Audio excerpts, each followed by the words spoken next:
অনেকেই ঘুমোলে ডাকতে থাকে নাক, পাশে কেউ শুতেই চান না। অস্বাভাবিক নাক ডাকার কারণে কখনো কখনো ভেঙে যায় ঘুমও, মনে হয় যেন দম বন্ধ হয়ে আসছে। তারপর সারাদিন ঝিমুনি ভাব।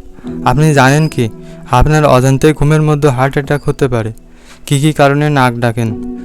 নাকে মাংসবৃদ্ধির ফলে নাকের নালি ছোট হয়ে এসে শ্বাসে বাধার সৃষ্টি করে। শরীরে ওজন বেড়ে যাওয়ার সঙ্গে সঙ্গে গলার চারপাশে চর্বি জমা হয়, কমে যায় গলার পেশি নমনীয়তা, তখন নাক ডাকার সমস্যা হতে পারে।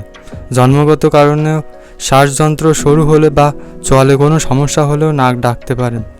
ধূমপান বা অতিরিক্ত মদ্যপানের ফলে এই সমস্যা হতে পারে। থাইরয়েডের সমস্যা এবং গ্রোথ হরমোনের আধিক্যজনিত কারণে রোগী নাক ডাকতে পারে। অনেক সময় চিত হয়ে ঘুমোলে যে পিছনে চলে গিয়ে শ্বাসনালী বন্ধ করে দেয়, তখন নাক ডাকে। নাক ডাকা থেকে মুক্তির কয়েকটি উপায়। 1. স্বরভঙ্গি পাল্টানো। পাশ ফিরে শুলে এই সমস্যা কমতে পারে। বিশেষজ্ঞরা বলছেন চিতয়ে শোয়ার অভ্যাস ত্যাগ করতে পায়জামা কোমরের কাছে টেনিস বল রাখতে পারেন।